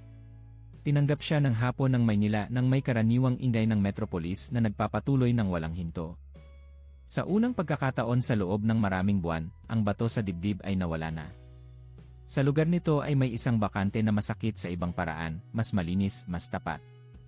Ang uri ng bakante na hindi pagkatalo, kundi espasyo. Dumating ang tag-init sa Maynila nang may tropikal na tindi na nagpapaalala sa mga tao sa lungsod na sila ay, sa huli, nasa tropiko, at ang mga buwan ay lumipas ng may partikular na kalidad ng panahon na lumilipas ng maayos, na hindi mabigat, na hindi pumipilit. Si Lucas at Sofia ay bumuo ng hindi pinag-uusapan o pinaplano ang isang pagkakaibigan na may katatagan ng mga bagay na dahan-dahang lumalaki at nag-ugat ng malalim. Ang uri na hindi nangangailangan ng deklarasyon dahil malinaw ito sa bawat detalye ng kilos nilang dalawa. Dumarating siya minsan habang ang ulan ay tumutulo pa mula sa kanyang jacket at mayroon na siyang nakahandang tsaa dahil natutunan nitong lumilitaw siya ng mas madalas sa mga araw na hindi maganda ang panahon. Nagtatabi ito ng mga aklat na sa tingin nito ay tama para sa kanya bago pa man siya humiling, nang may kutob ng isang librarian na kalahati ay kaalamang pampanitikan at kalahati ay pagbabasa ng tao. Nagpapalitan sila ng mga mensahe tungkol sa mga aklat na binabasa nila, muna ay tungkol lamang sa mga aklat, pagkatapos ay tungkol sa kung anong sinasabi ng mga aklat tungkol sa sarili nilang buhay. At mayroon sa kanilang mga text ang parehong kalidad ng mga personal na pag-uusap, ang tindi ng mga taong maingat na pumipili ng mga salita, hindi dahil gusto nilang mang-impress, kundi dahil iginagalang nila ang sinasabi. Itinigil na ni Lucas ang paggamit ng Porsche para pumunta sa Quezon City. Itinigil na ang paggamit ng halos lahat ng agad na magpapakilala sa kanya bilang kung ano siya, hindi dahil sa estratehiya, hindi bilang pagpapatuloy ng pagsubok na ginawa niya kay Valentina, kundi dahil natuklasan niyang ang barangay na yon, ang bookstore na yon, ang hapong iyon na may tsaa at mga aklat at tapat na pag-uusap, ay mas nananatili sa loob niya kapag hindi siya dumarating ng may buong sandata.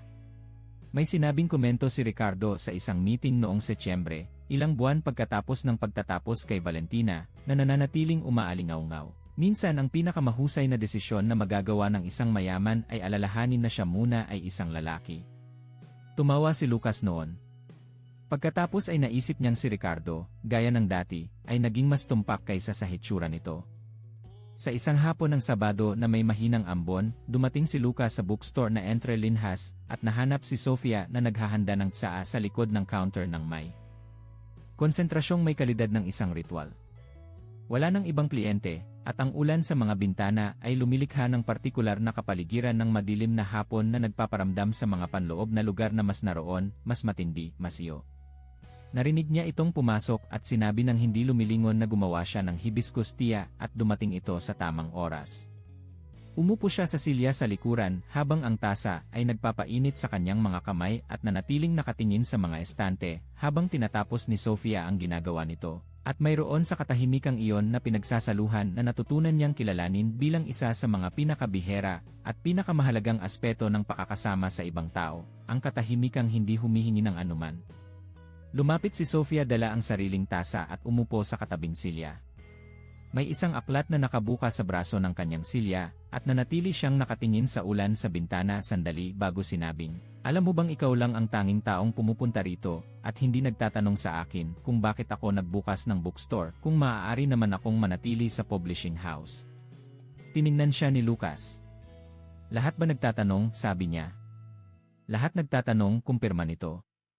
Tila ang ideya ng pagpapalit ng isang malaking sweldo para sa isang maliit na pangarap ay isang problema para sa mga tao. Kailangan nilang maintindihan ang dahilan bago tanggapin. Nanatili siyang tahimik sandali. Pagkatapos ay sinabi niyang naintindihan niya ang sagot noong unang beses itong nagkwento, noon pa man nang hindi na nangangailangan ng mas maraming detalye kaysa sa ibinigay nito. Lumingon si Sofia para tumingin sa kanya nang may pansin na mayroon ito, ang kalidad ng presensya na hindi lamang eye contact kundi isang bagay na mas malawak, na tila nakikinig siya hindi lamang sa sinasabi kundi sa espasyo sa paligid ng sinasabi. "Sino ka ba talaga, Lucas?" sabi niya. At hindi ito tanong ng biographical na kuryosidad, ito ay isang bagay na mas malapit sa isang obserbasyon sa anyo ng tanong, isang taong sinusubukang pangalanan ang kanyang naobserbahan at pinipiling magtanong sa halip na magbigay ng konklusyon. Inisip niya ang sagot ng may pag-iingat na natutunan niya sa mga buwang iyon na isipin ang mga sagot bago ibigay. Sinabi niyang natutuklasan pa rin niya na nakarating na siya sa isang punto ng buhay kung saan ang ilang bagay na inakala niyang alam niya tungkol sa sarili ay nalantad na mali. At nasa gitna siya ng proseso ng pag-intindi kung ano ang nasa ilalim ng mga bagay na iyon kapag ang mga ito ay inalis na.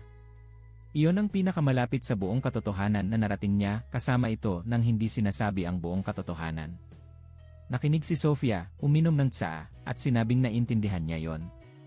Sinabi nitong dumaan din siya sa katulad na bagay noong nagpasya siyang umalis sa publishing house, na may panahon ng pagkalito na tila pagkawala, ngunit ito ay, sa katunayan, espasyong bumubukas. Sinabi nitong ang problema ay ang espasyong walang pangalan ay mas nakakatakot kaysa sa espasyong puno ng mga maling bagay, dahil kahit papaano ang mga maling bagay ay kilala na. Tumingin si Lucas sa kanya at naramdaman ang isang bagay na hindi niya naramdaman sa loob ng mahabang panahon. Hindi ang apurahang init ng simula kay Valentina, hindi ang atraksyong iyon na may pressure sa ilalim. Ito ay isang bagay na iba, mas malalim at mas tahimik. Ang pakiramdam ng nakikita ng isang taong hindi alam kung ano ang kanyang nakikita, at gayunpaman ay nakikita ito ng tama. Nanatili sila sa hapong iyon ng ulan na nag-uusap tungkol sa mga aklat na nagpabago sa isang bagay, tungkol sa mga may akda na nagsabi gamit ang mga salita ang sinabi ng buhay gamit ang mga katotohanan, tungkol sa mga kwentong daladala ng bawat isa nang hindi kinukwento sa halos kahit kanino.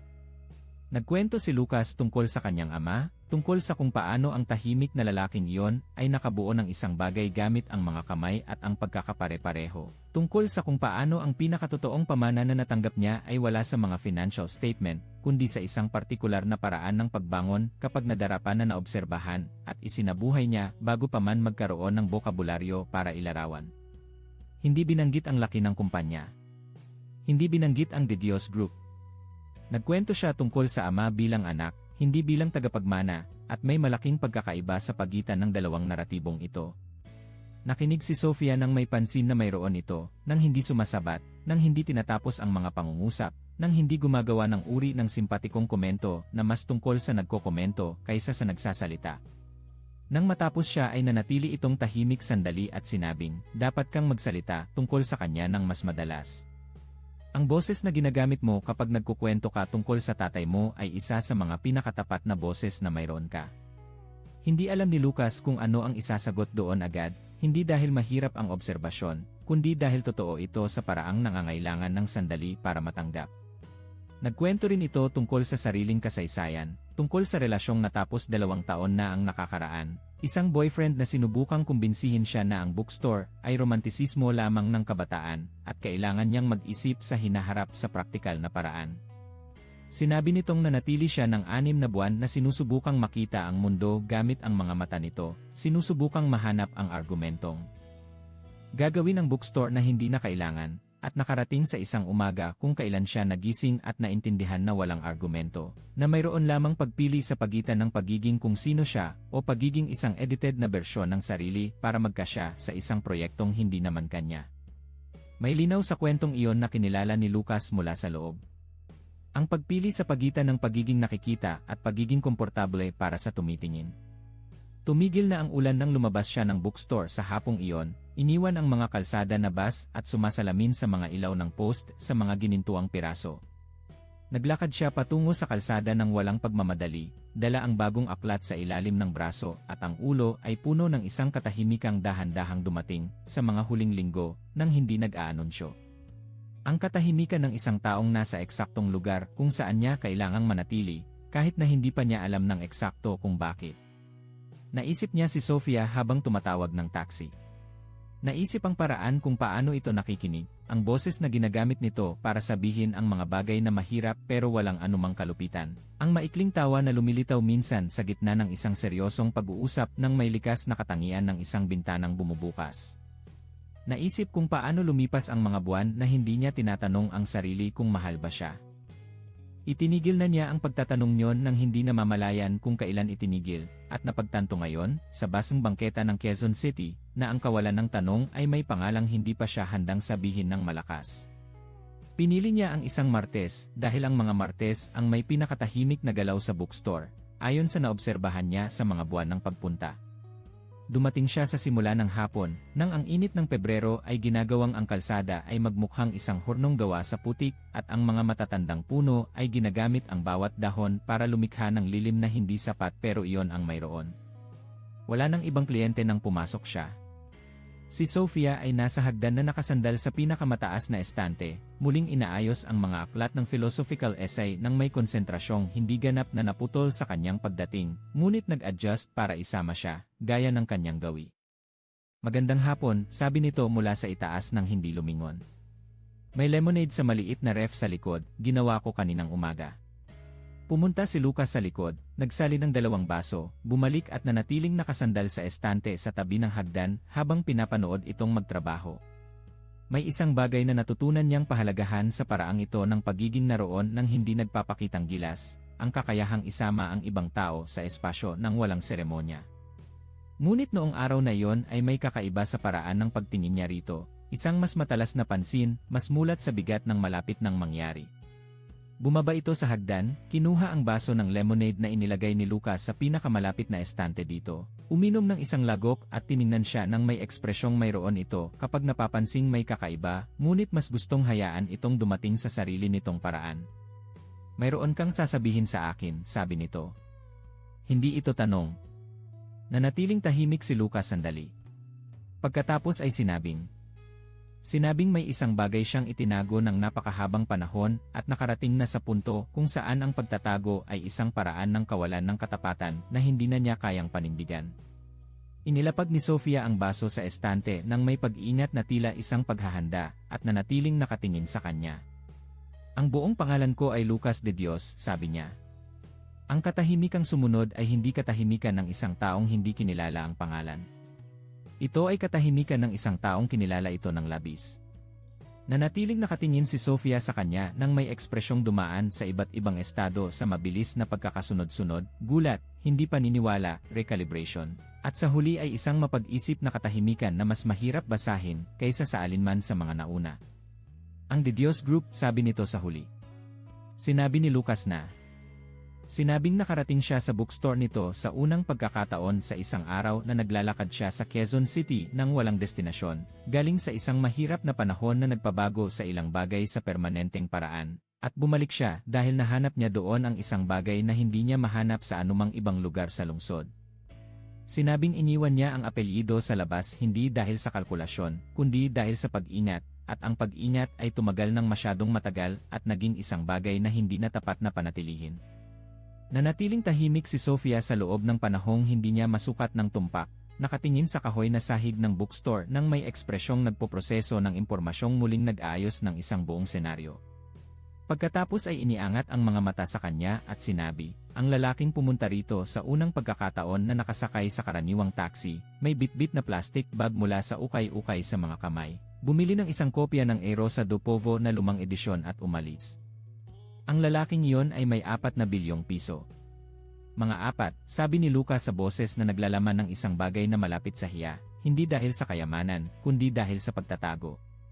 Nanatiling tahimik si Sofia sandali pa. Pagkatapos, nang may kabagalan na tila sinasadya, pumunta ito sa silya sa likuran at umupo.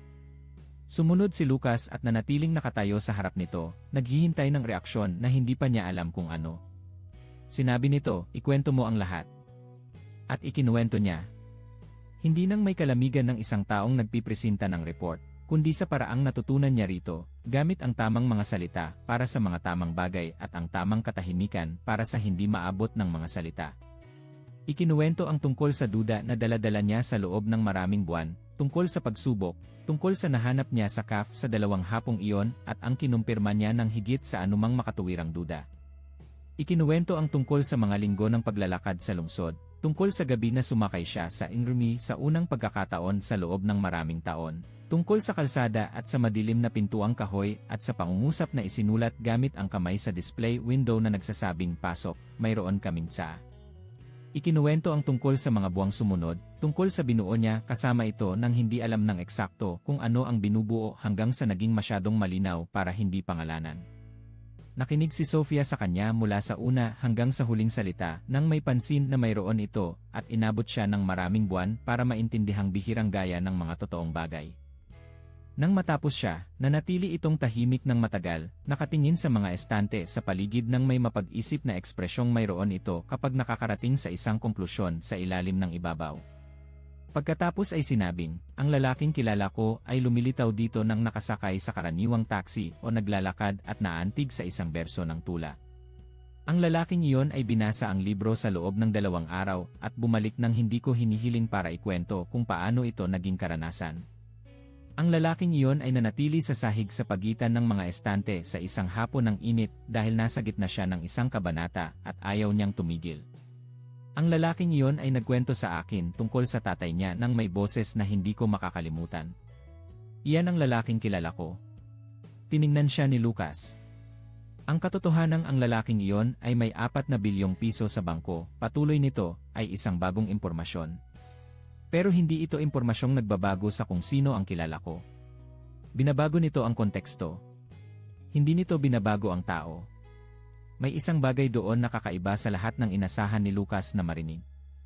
Inasahan niya ang gulat, inasahan ang pag-aayos sa postura, inasahan, nang may katapatang mahirap aminin, na may magbago sa paraan ng pagtingin nito sa kanya pagkatapos ng pagbubunyad. Hindi niya inasahan ang kalmadong pagpapatuloy na iyon, ang pagkilalang hindi nangangailangan ng pera para maging kung ano ito. Itinanong niya, sa boses na lumabas na mas mababa kaysa sa nilalayon, hindi mo ba gustong malaman pa ang tungkol sa grupo, tungkol sa kumpanya? Nagbigay ito ng maikling tawa na may kalidad ng kusang kagalakan na natutunan niyang mahalin. Sinabi nitong kung gusto niyang ikwento ay makikinig ito, pero hindi ito magtatanong dahil hindi iyon ang pinaka-interesado rito. Sinabi nitong ang interesado rito ay ang sinabi niya tungkol sa ama, at tungkol sa panahon ng paghahanap, at tungkol sa totoong dahilan na nagdala sa kanya sa kalsadang iyon sa isang hapon ng Agosto. Nanatili silang nag-uusap ng maraming oras sa hapong iyon, wala nang tsaa sa pagkakataong ito, walang mga aklat na nakabukas, silang dalawa lamang sa mga silyang iyon, kasama ang bookstore sa paligid at ang init ng Pebrero sa labas. Nag-usap sila sa paraang kakaiba sa kung paano sila nag-usap noon, nang may mas kaunting pag-ingat sa mga hangganan. Gaya ng 2 taong tumawid na sa isang limitasyon at natutuklasan kung ano ang nasa kabilang panig ng may tapat na kuryosidad ng isang taong walang kinatatakutan sa kanyang mahahanap. Nang magsimula ng isara ni Sofia ang bookstore, itinanong ni Lucas kung maaari ba niya itong ilabas para maghapunan. Itinanong ng may simpleng tono ng isang taong nag-aanyaya, nang wala ang elaborasyon na karaniwang pumapasok sa kanyang mga paanyaya, nang wala ang bigat ng kilos na nangangailangan ng kadakilaan para patunayan ang isang bagay. Sinabi nitong sa parehong paraan ng pagtatanong niya. Simpleng lamang. Lumabas sila sa madilim na pintuang kahoy patungo sa kalsada, na noong gabing iyon ay may amoy ng basang lupa mula sa isang maikling ulan na dumaan noong hapon. At tumingin si Lucas sa kalsadang nailawan ng mga poste, at naisip na nakarating na siya sa isang lugar. Hindi alam ng eksakto kung anong pangalan ang itatawag doon, pero nakarating na siya. At ang paraan kung paano naglalakad si Sofia sa tabi niya, nang hindi inaayos ang hakbang sa kanya, o inaasahang iayos niya ang hakbang dito, naglalakad lamang ng magkasama sa parehong direksyon, ay ang lahat ng kailangan niyang maintindihan tungkol sa kung ano yon. Ang mga sumunod na buwan ay kakaiba sa lahat ng nauna, kakaiba sa paraang ang totoong panahon lamang ay kakaiba sa panahon ng ensayo. Si Lucas at Sofia ay bumuo ng isang kasalukuyan ng magkasama nang may tahimik na katatagan ng mga bagay na hindi nangangailangan ng pagmamadali dahil sila na ang kung ano sila.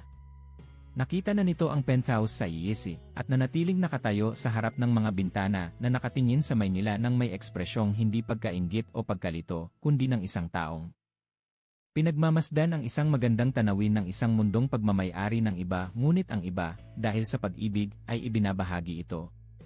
Sinabi nitong maganda ito, at bumalik sa pag-uusap tungkol sa isang aklat na tinatalakay nila bago dumating. Ang bookstore na entrelinhas ay nanatiling kay Sofia, pinatatakbo ni Sofia, lumalaki sa ritmo na si Sofia ang nagtatakda.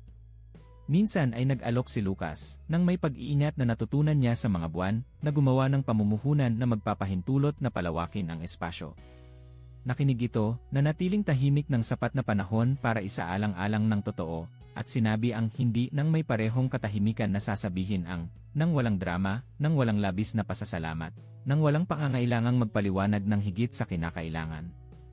Sinabi nitong ang bookstore ay kanya sa paraang gumagana lamang kung ito ay ganap na kanya, at ang pagtanggap ng panlabas na pamumuhunan ay babago sa isang bagay na ayaw niyang baguhin. Sinabing, naiintindihan mo iyan ng mas mabuti kaysa sa sinumang tao. At naiintindihan niya. Binuo niya ang De Dios Group ng may parehong lohika, ang pagtanggi na ikompromiso ang sariling pananaw para sa kaginhawaan ng iba, at may isang bagay na malalim na pamilyar sa hindi na yon na, sa katunayan, ay isang pagpapatibay ng pagkakakilanlan. Nakilala ni Ricardo si Sofia sa isang tanghalian noong 1 linggo ng Marso, sa penthouse ni Lucas, at nanatiling nakatingin dito nang may ekspresyong gumagawa ng isang pagsusuri na hindi naman kawalang galang pero hindi maiiwasan. Pagkatapos ay sinabi nito kay Lucas sa hallway, sa mababang boses, wala siyang itinanong tungkol sa negosyo. At mumiti si Lucas nang may ngiting natutunan niya sa mga buwang iyon, ang ngiti ng isang taong alam ang halaga ng mayroon siya ng eksakto, dahil dumaan siya sa halaga ng pag-intindi sa kung anong wala siya. Ang taglamig ay bumalik sa Maynila kasama ang ambon at ang tuyong lamig na mayroon ang lungsod kapag hindi mainit, at sa isang hapon ng Hulyo pumasok si Lucas de Dios sa isang tahimik na jewelry store sa Makati, hindi para bumili ng isang designer piece na agad makikilala mula sa malayo, kundi para magpa-order ng isang bagay na iba. Isang maliit na kahon ng asul na pelus na may isang simpleng bato, walang pagyayabang, kasama ang kagandahan ng mga bagay na hindi kailangang sumigaw para makita. Itinanong ng alahero kung ano ang okasyon. Sinabi ni Lucas na ito ay isang proposal sa kasal. Itinanong ng alahero kung ano ang gusto ng mapapangasawa. Nag-isip si Lucas sandali at sinabing, ang totoo. Ang maliit na kahon ay nanatili sa loob na bulsa ng Amerikana sa loob ng 3 linggo. Hindi pinlano ni Lucas ang sandali ng may kalamigan gaya ng pagpaplano sa pagsubok noong nakaraang mga buwan. Natutunan niyang ang ilang mga bagay ay hindi dapat planuhin ng labis, na ang labis na pagpaplano ay minsan ay isang paraan ng pagkontrol sa dapat na ipaubaya sa pagkakataon ng damdamin. Ang sandali ay dumating sa isang gabi ng Huwebes, nang walang espesyal na anunsyo, nang may kalidad ng isang hapon na sadyang maayos ng walang tiyak na dahilan. Naghapunan sila sa isang simpleng restaurant sa Quezon City na natuklasan ni Sofia at naghahain ng pinakamasarap na kare-kare na nakain ni Lucas sa kanyang buhay. At naglalakad sila sa mga bangketa ng barangay nang magkahawak ang mga kamay nang hindi naaalala ng sinuman sa kanila ang eksaktong sandali kung kailan sila nagkahawak kamay. At ang gabi sa Maynila ay malinaw sa paraang ang Maynila ay minsan nagiging malinaw, kasama ang mga bituin na nakikipag-agawan ng espasyo sa liwanag ng lungsod. Sinabi ni Lucas na gusto niyang huminto sa isang lugar. Iyon ay sa Makati Avenue. Iyon ay sa tapat ng cafe ng mga orkidya. Naisip niya iyon, tungkol sa paggamit ng lugar na iyon na nagtataglay ng isang kwentong nagdulot ng sakit. Naisip niyang may dalawang paraan para harapin ang mga lugar na nagtatago ng mga mahihirap na alaala. iwasan ang mga ito magpakailanman, o ibalik ang mga ito sa sarili kasama ang isang kwentong mas totoo. Pinili niya ang ikalawang paraan. Pumasok sila sa cafe ng mga orkidya. Ang waiter na nag-asikaso sa kanila ay hindi ang binata noong nakaraang mga buwan, ito ay ibang tao, at nagpasalamat si Lucas doon sa napakaliit na kabaitan ng pagkakataon. Umupo sila sa mesa sa kanto na may bintanang nakaharap sa kalye, ang nagpapapasok ng ginintuang liwanag gaya ng dati, at ang cafe ay nanatiling maganda sa parehong paraan na naging maganda ito sa lahat ng sandaling naroon si Lucas. Walang pakialam sa mga kwentong dala ng mga tao at iniwan sa kanilang mga mesa. Tumingin si Sofia sa bintana sa bangketa ng Makati nang may tahimik na tingin na mayroon ito para sa mga magagandang bagay, nang walang pag-aangkin, nang walang pangangailangang ikatalog ang nakikita nito. Sinabing ito ay isang napakagandang lugar. Sinabing minsan ang Maynila ay nagtatago ng mga bagay na ganito, ang mga piraso ng lungsod na may sukat na pangtao sa gitna ng lahat ng bagay na masyadong malaki. Tiningnan siya ni Lucas sandali nang walang sinasabi. Tiningnan ang mukha na natutunan niyang basahin sa loob ng halos 2 taon, bawat ekspresyon, bawat pausa, bawat dagdag na pansin sa mga mata kapag nakakarating ito sa isang konklusyon. Tiningnan ang damit na isinuot nito noong gabing iyon, simple, binili gamit ang sariling perang kinita ng tapat sa bookstore na ganap na kanya. Tiningnan ang mga kamay nito sa ibabaw ng mesa, walang mga singsing o palamuti, ang parehong mga kamay na nag-aayos ng mga aklat at naghahanda ng tsaa, at umaabot sa matataas na estante nang may kasanayan ng isang taong ganap na naninirahan sa sariling espasyo.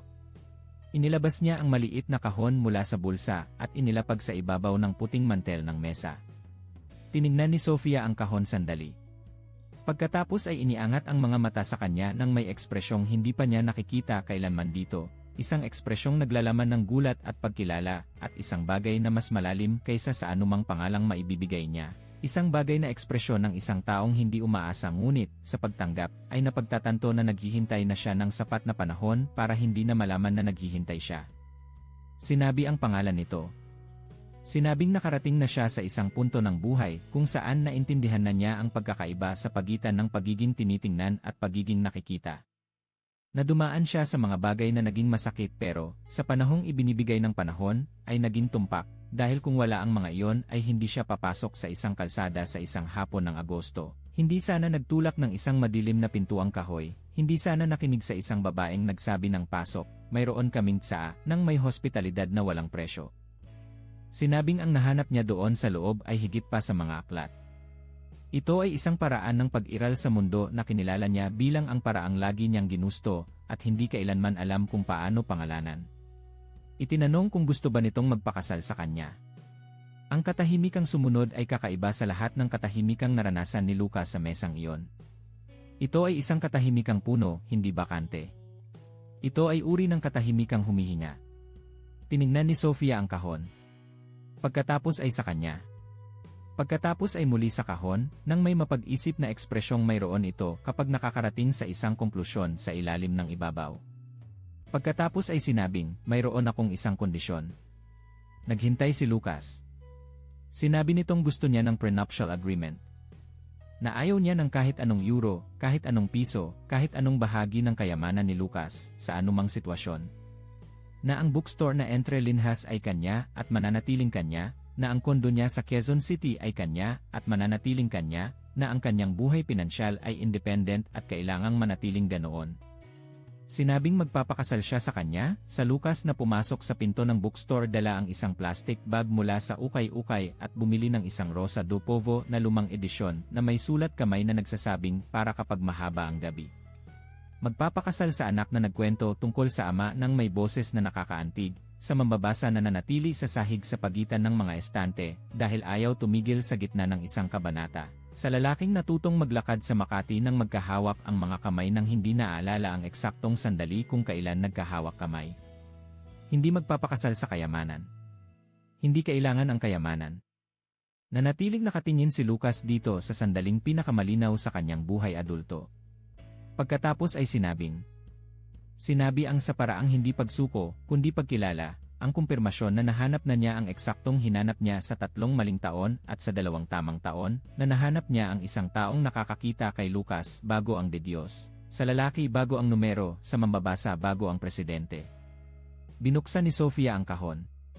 Ang simpleng bato ay sumalamin sa ginintuang liwanag na pumapasok sa bintana sa parehong paraan na sumalamin sa lahat ng mabuti sa mesang iyon simula pa noong una. Isinuot nito ang singsing sa sariling daliri, tiningnan ang kamay sandali, at pagkatapos ay tumingin sa kanya ng may ngiting hindi tagumpay o ginhawa. Ito ay kaligayahan lamang. Simple, direkta, walang subtext. Sa labas, ang bangketa ng Makati ay nagpapatuloy sa galaw gaya ng dati. Ang mga taong dumadaan ng hindi nalalamang sa loob ng isang cafe na may tahimik na harapan, isang lalaki ang nakatuklas, pagkatapos ng isang mahaba at mahirap na landas, na ang pinakatotoong pag-ibig na umiiral ay walang kinalaman sa kung anong inaalok at may kinalaman sa lahat sa kung sino ang isa kapag wala ng iba pang mayaalok maliban sa sarili. At kung minsan ang disgis na naglantad sa pagpapanggap ng nagkunwaring nagmamahal ay ang parehong disgis na nagbukas ng daan para mahanap ang tunay na magmamahal, eksakto sa kung sino siya, mayroon man o walang kayamanan, mayroon man o walang disgis sa isang kalsada sa isang hapon ng Agosto na nagsimula sa tsaa at nagtapos sa lahat-lahat. Mga minamahal na tagapakinig, inaasahan naming ang kwento ni na Lucas at Sofia ay nakarating sa inyo sa paraang ang mga totoong kwento ay dumarating, hindi lamang bilang libangan, kundi bilang isang salamin.